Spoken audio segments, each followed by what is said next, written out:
think you probably are looking for a way to increase your sales by 8 figures, right? Yeah, I know. Hey, Mark Hunter, the Sales Center, we got a really excellent show. Richie Contartesi, and I hope I pronounce his name right. We'll get him on the screen here in a bit, but let me tell you something. This guy is a machine. If you've ever seen the movie Rudy, oh, come on, we've all seen the movie Rudy. If I have to tell you that, you shouldn't be listening to the show. He really takes Rudy and ups him. So let's get into the video. And then we're going to get Richie fully introduced. Get in here. We're going to talk about how to increase your sales by 8 figures. You're listening to the Sales Hunter Podcast with Mark Hunter, where the focus is to help you as a sales leader sell with confidence and integrity. And now here's your host.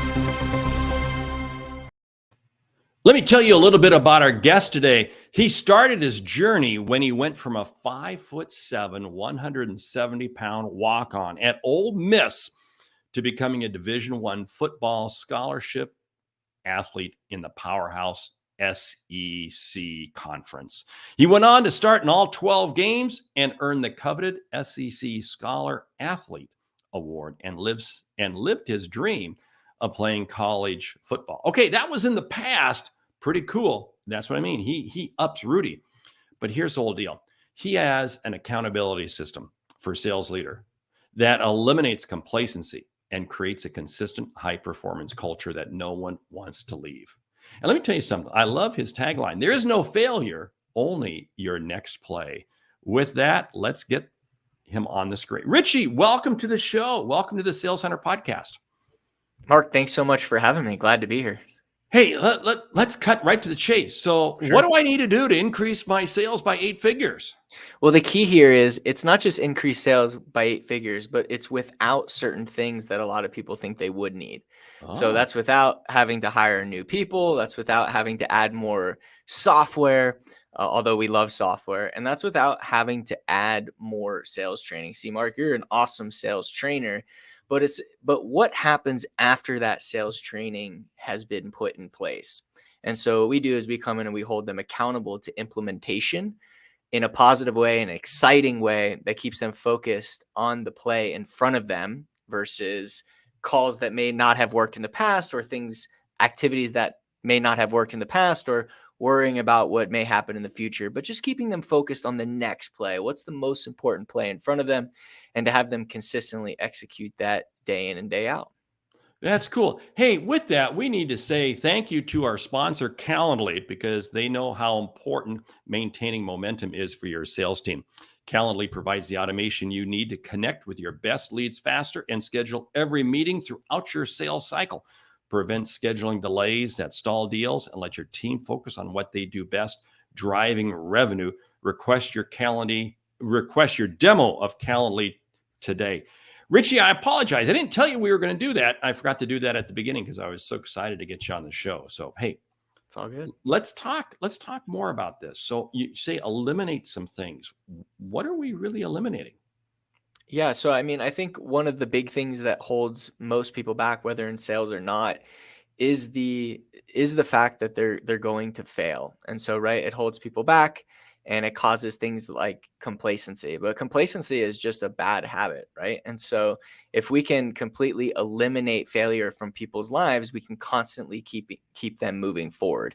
And we do that by keeping them focused on just the play in front of them, right? What's the next play for them to execute regardless of what happened on the last play, one play at a time.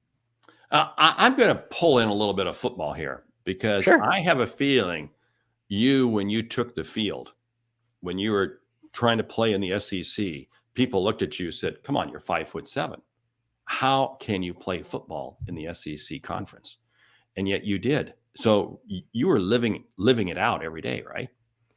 Absolutely. Like that's where the whole next play concept came from. Is I actually spent the first 5 years of my speaking career speaking at high schools and middle schools, spoke at over 450 of them. And I was the classic motivational speaker, shared my story, but there was no context to it. Yeah, there were some key points, but there was nothing really tangible, or there was no system for people to follow to do it themselves. And so I really did a deep dive. I stopped speaking And I opened a performance facility right here in Las Vegas and really dialed in on the things that worked for me. And I met somebody who really helped me analyze my life and the things that worked for me. And we came up with this concept of next play. And it was just from that point, from a kid to having a dream of playing college football, to speaking on stages, to writing a book that took off. It was all the same thing. And that's where next play came from. And so with our performance facility, we started doing this with all of our clients, and I started doing it with my sales team. This was the second sales team I had built, and my coaches. And within 11 months, we had transformed numerous lives, like before and after pictures, like crazy.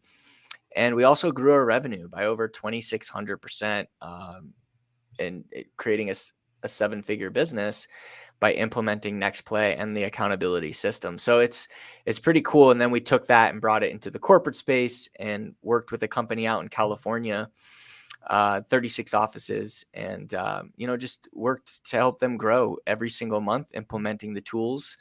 And they grew by 24% in a year. And so from then, it's just been company after the next, and teaching them and sharing the system. I love that. I love what you're talking about. Now, here's something I want to ask you. So is this a thing of that you got to stay in motion? You don't allow anything to, because this is what I see salespeople. They get a bad phone call, they get a rejection, and they freeze up and they stop. And next play is about just you keep going, you keep going, you keep going, you keep going.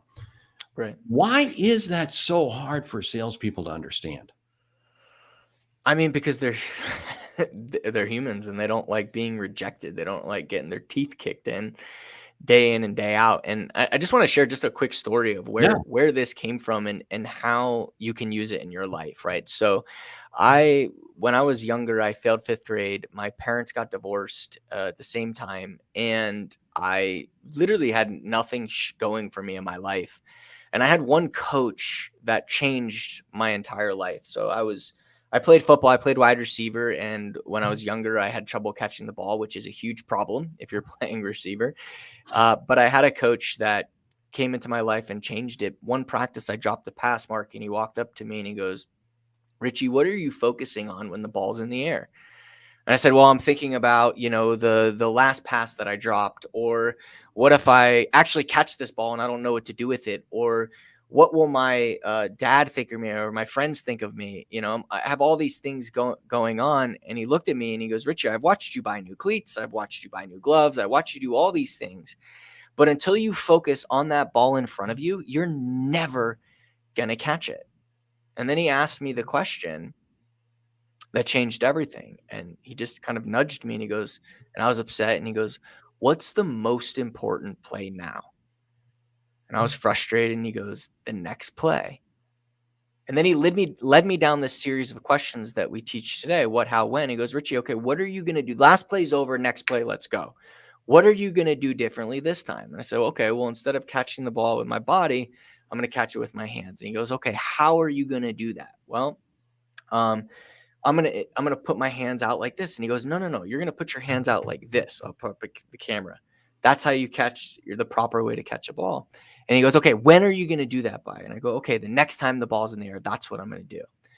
And so from that point, all of a sudden, I started to feel better, because I realized that the last play didn't matter, and now I have a new focus to move forward. And from that point, I rarely ever dropped the ball. And what's interesting, Mark, about this is we were 0-4 team at the time, and we had complacent players, and this next play started to be his phrase or his motto that he would share. And when a player would have a good play and they'd get complacent, it was "Next play, let's go."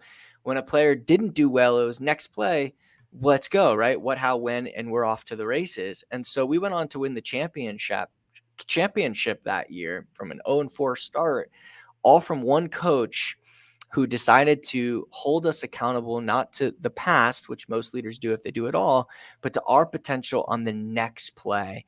And he did that by asking those 3 questions, right? What, how, when, let's go, and just refocus us. And we were off to the races. And so that's where next play came from.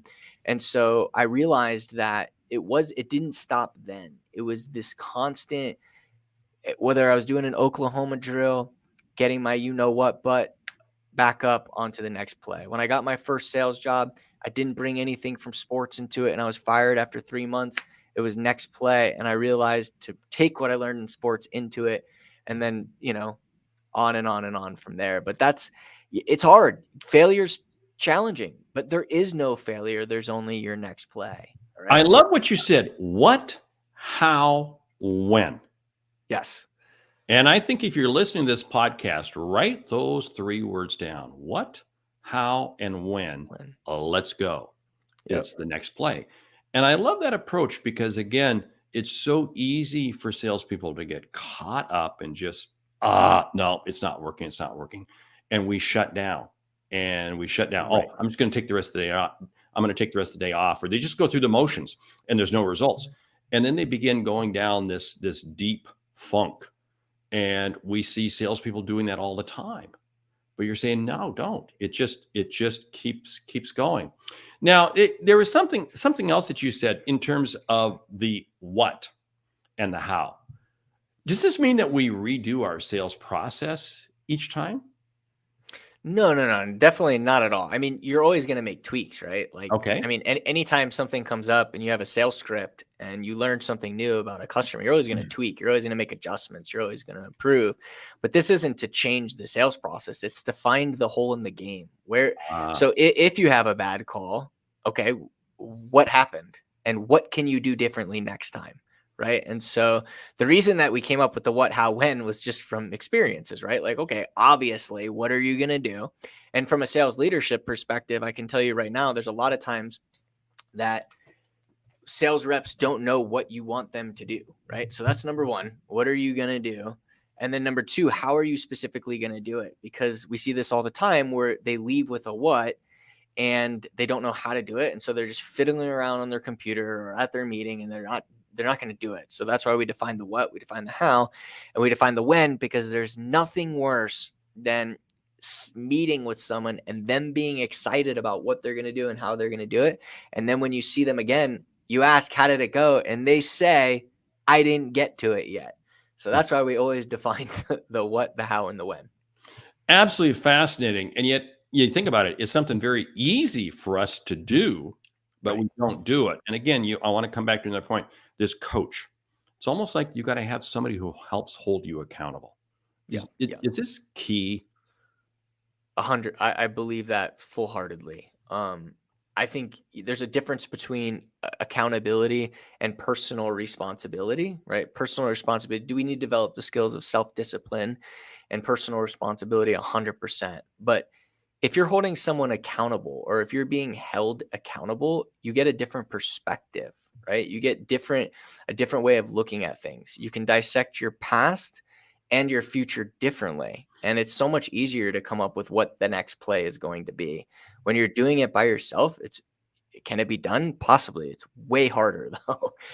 So although I'm a huge fan, Mark, of personal responsibility and building skills such as self-discipline, when you have that outside perspective who's helping you determine the play and holding you accountable, not only to your past decisions, choices, and actions, but holding you accountable to what the heck it is that you want in your life. And that's a big point that we see often is you know this. You'll ask the sales leader, so what do your sales reps want to achieve in their life? Well, they want to make more money.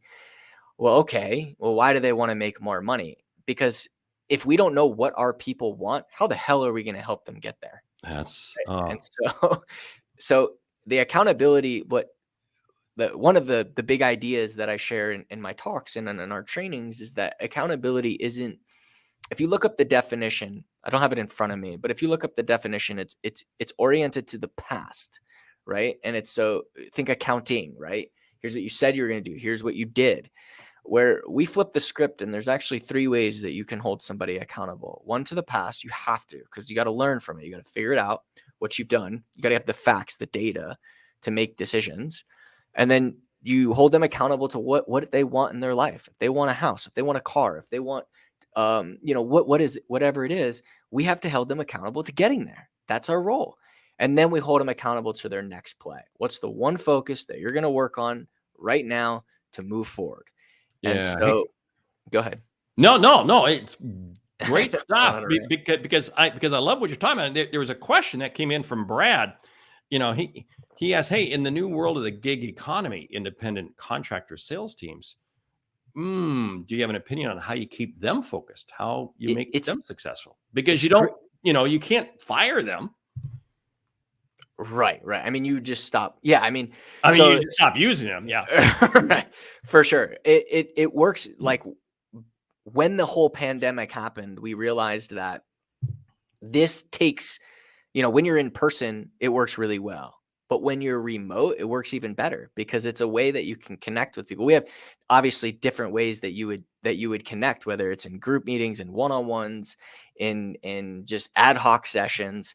It doesn't matter. But as far as a 1099 goes, this is the model. This is the method. And if you want, Mark, I can quick share the 4-step method that we share to be able to do this. I think it'll answer Brad's question on point. Would you like me to quick? How about if you do that after 1 second? I just got to do another shout out here. We need to thank the great people at Calendly for their sponsorship. If you're ready to get control of your calendar and book more high value meetings, then it's time to get started with Calendly. See the link in the show notes to learn more. I'll put that out there right now. Talk to us now about the 4 points. So listen, Brad, if you want to keep your people engaged and motivated, number one, they've got to want it, right? So do your people, ask yourself the hardcore question, are you willing to spend time with a sales rep that doesn't want it? They've got to be extremely hungry. They got to want it. And if you ask them the question, do you want to improve every single week? They've got to say yes. If they don't, then you got to make a decision. My decision is they're not on my team. Would Bill Belichick let them on their team? Would Steve Jobs let them on their team? No, so why should you? So number one, they've got to be super hungry. Once they're hungry, you can take them through this 4-step process at any time, one-on-one or in a group, to keep them engaged, motivated, and moving forward. Number one is the obvious one you hear everybody talk about, so I'll keep it simple on this one. Celebrate their wins. What are they doing well? How do we build off them? Number two, you've got to know the facts, right? A lot of sales leaders focus on the results versus the activities. We're a huge fan of the activities. And yes, you can do this without micromanaging. I'm not going to have time to get into that right now. But yes, you can do this. We got to know the facts. The third step is where we make the adjustments. Where is the hole in their game based on the wins and the facts? What do the facts say? What are the conversion rates between each activity? And how can we boost that conversion rate with a play? That's where the play is determined. We find the adjustments, put their hole in their game. Step 4 is what's going to be their next play. And Brad, when you choose this next play correctly, you will put your sales reps in a state of flow. And there's a study done by McKinsey & Co.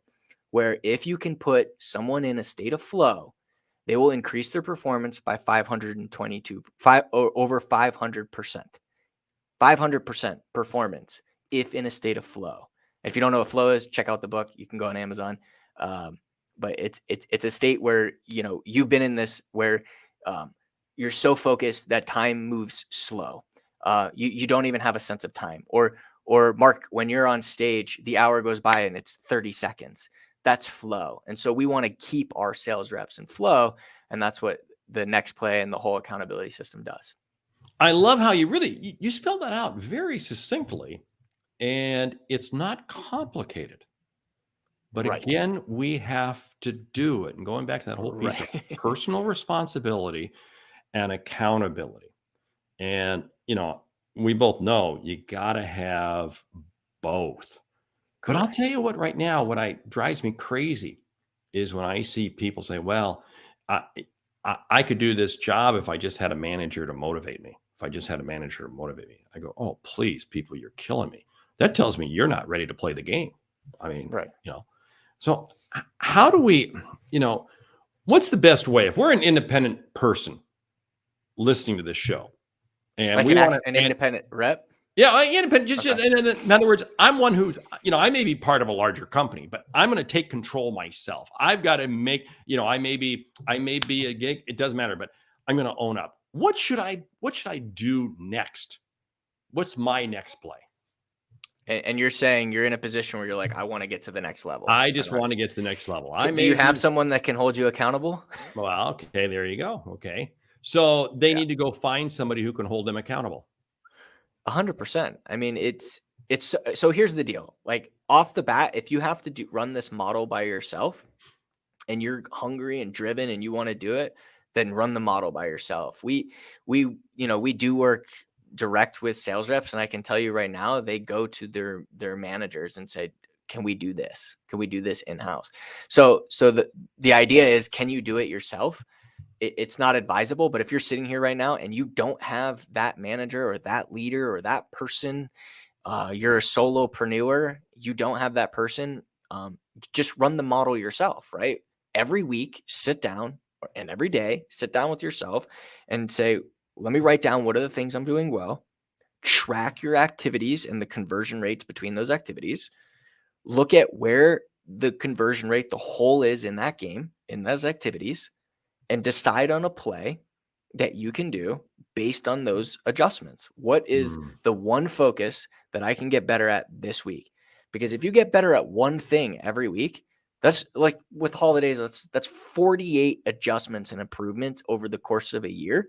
That's exponential growth over the course of 2 years. If you look at it like that, people try to make 1,000 adjustments in like a day. It's like, let's do one a week. And so, did that answer your question? I hope that. Yeah, it does. It does. Because I'll tell you what, that brings up another piece. You're right. People that, oh, I'm in trouble. I'm problems. I got to do something. So they try to boil the ocean. And when they try to boil the ocean, they wind up doing nothing.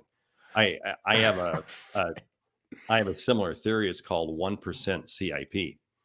And it's continuous improvement process. That's what the CIP stands. And if you just improve yourself by 1% a week, right, in a year, that's 48, 50%, let alone power compound. And you do that year in, year out. Wow, you're going to be a rock star. You're going to be absolutely huge. Yeah. So hey, we are coming down to the end of the show here. And I do want to say, hey, how do people get in touch with you? How do they learn more about your whole accountability system and what it can do for their company?